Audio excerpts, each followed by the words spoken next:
আসছে হলো কিছু সমস্যা নেই, অনেকগুলো সমস্যা, তার অনেক হিস্ট্রিটা নিলাম। এখন প্রবলেম যেটা হচ্ছে, আমি আপনাদের সবসময় বলি ডাক্তার দেখানোর ব্যাপারে, যে আপনার কোন ডাক্তার দেখাবেন।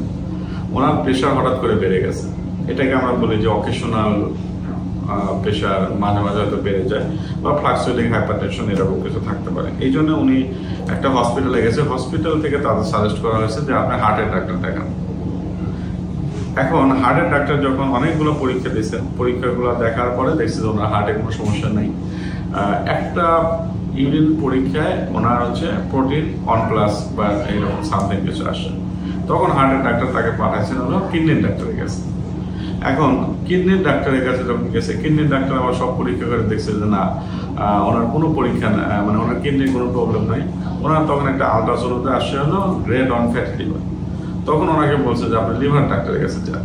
তখন উনি লিভার ডাক্তারের কাছে আসে এবং উনি অনেক কিছু বুঝে সুঝে আমার কাছে আসে। এখন আমি আপনাদের কাছে কেন এই ভিডিওটা করতেছি, এটা হচ্ছে এই কারণে যে এই যে মানে বাংলাদেশের আপনি দেখছেন what is the referral system.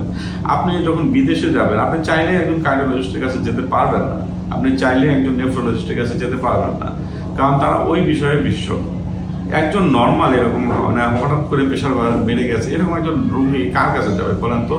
I think that এইসব রোগীর অবশ্যই একজন স্পেশালাইজড জিপি অথবা একজন ইন্টারনিস্ট অথবা ইন্টারনাল মেডিসিন বিশেষজ্ঞের কাছে আগে যাবেন।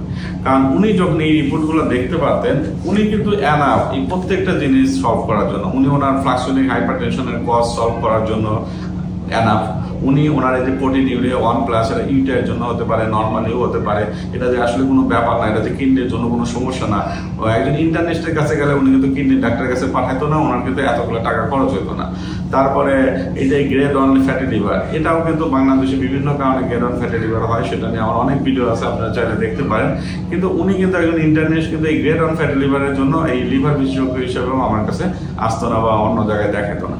এই যে দেখেন ওনার প্রত্যেকটা জায়গায়, যে হার্টের ডাক্তার দেখালো, কিডনির ডাক্তার দেখালো, এখন লিভার দেখানোর জন্য আমার কাছে আসছে।